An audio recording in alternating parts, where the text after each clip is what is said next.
Hi guys, and welcome back to another video. So today I'm going to teach you how to shoot with the outside of the foot, also known as the Trivela.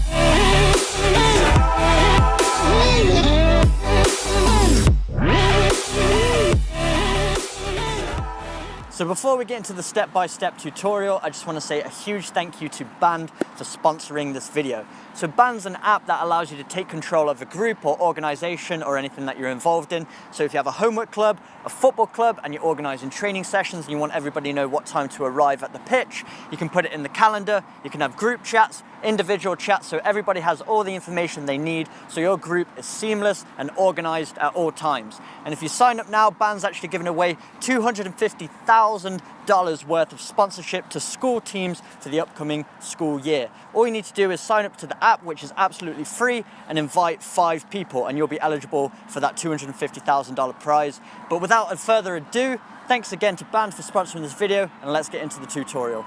So the Trivela is a type of shot that uses the outside of the foot, and it's actually a really good option, especially if you have the ball on your weak side. So I'm a right-footed player, so if I'm about to take a shot and the defender closes down that space, so I have to cut it onto my weak side, I can still use my dominant foot by using the Trivela. So it's a good way to use your strong foot on both sides. So let's move into the run-up. So for the run-up, you essentially either want to be straight on or to the opposite side, to which you would take a free kick with your dominant foot. So as a right-footed player, I'm usually standing to the left of the ball if I want to wrap around it. But if I'm taking a Trivela, either I'm straight on or to the right-hand side, because I'm using the outside of the foot this time, so I want to arc my run so that can expose that surface area. And as far as how many steps to take with your shot, the further you run up, the more momentum you get behind the strike, so it depends how much power you want to get on it. If you haven't got much time and you're just going for sheer accuracy, you can do it in 2 or 3 steps. But if you really want to generate some power, you might want a longer run-up with some wider strides. So it really depends on what type of shot you're going for, but let's move into the planting foot. So for any shooting technique, you want the planting foot pointing towards your target. So if you're just aiming for goal, that standing foot, the toes are going directly towards the goal. For me, if I'm aiming for that far post and actually my foot's cutting across that ball to generate a bit of outside curl, you can even just point it just beyond that post so it wraps around outside of the post and then comes back into that side netting. So depending on when you want the ball to go, that's where you're going to point your standing foot. Normally, with a shooting technique, I want my planting foot nice and close to the ball because that really helps you with your accuracy. But with the Trivela, your foot's coming across the ball, so you need to have enough room for that foot to come across. So you're going to have it a little bit further away from the ball this time, and I like to have my foot slightly in front of the ball with my ankle coming through the middle here. So when you're about to strike the ball, you really want to give a good backswing. That's where all the power is going to come from. So you want to really flex that leg to give a pendulum effect, and you're going to put way more momentum through that ball. Also, you want to have a slight bend in the opposite leg for balance. Especially for this technique, you're going to be a bit further away from the ball. It's a lot easier to come off balance. But if you have a slight bend in that knee, you're going to be far more stable. Also, just like a normal shot, you want to have a bit of a arm extension for balance as well. It's just going to allow you to balance on that leg a little bit more, and you're going to be even more stable, which will improve the accuracy of your shot. So now let's talk about the area of the ball we want to be striking. So it's basically the opposite to what you would do for a curling shot with your dominant foot. So for me as a right-footed player, usually I'm hitting the lower right side of the ball here, wrapping over it like that. So for the Trivela, I'm basically just doing it the exact same thing on the opposite side. So lower left side of the ball, as I make contact, trying to wrap my foot up and around that ball, so it has a bit of like diagonal spin, gives it a little bit of top spin, and also a little bit of left to right movement as well.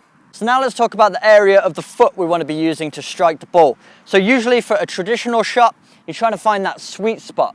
So the nice dense area towards the top of the foot here. You're not trying to hit lower on the foot because that's softer. If you want to generate power and whip, that kind of aggressive shot, you want to be finding that sweet spot. And exactly the same happens when you're performing the Trivela as well. So if you just go to the opposite side of the foot, the bones are nice and dense at the top here again. So you've basically got 2 sweet spots. You've got a sweet spot for the instep, and you've got a sweet spot for the outside of the foot as well. If you hit lower on the foot here, where it's a bit softer, you will get that spin, but you're going to sacrifice a lot of power. It's not going to be very challenging for the goalkeepers. But if you find that sweet spot, so towards the top here, and you're using that area to strike through the ball, not only are you going to get that spin and that dip, but you're going to generate more power as well. Also, you want to lock the ankle as you strike the ball. You really want to make it nice and rigid. You do that by flexing the foot down, and actually for this technique you want to push it inwards a little bit. So you're kind of angling your foot like this, really flexing those ankle muscles so that when you strike the ball you're exposing that side of the foot, because if you have a loose foot you're just not going to generate the power you want. You want to have a nice rigid surface so the ball really propels off the foot nice and aggressively. Finally, moving into the follow through. So as you strike that ball, first you want to slightly crouch your chest over the ball. That's going to stop it from skying over the crossbar. So as you make contact you snap forward, but as you strike the ball as well you want your foot to actually follow through in the direction you want the ball to go. So as you make contact with that ball, if I want it to go towards that left hand side, I'm actually going to follow through towards that left hand side. That's just going to give it more chance of going exactly where you want the ball to go. And the final point of your follow through is after you've struck the ball and you've gone towards your target, you actually want to come off of that standing foot and land back on your kicking foot again. This is going to put even more power behind the shot. And this isn't something you need to force. The momentum of your big backswing should make you naturally come off the ground just because there's so much force going into it that you'll need it to stay balanced. So those are all my tips for shooting with the outside of the foot. Now you've got all the key points. The last tip is just practicing over and over again to build that muscle memory so that you can perform it in a game. But if you did enjoy this video, make sure you smash that like button, hit the subscribe button for weekly training videos, and I will see you guys in my next video.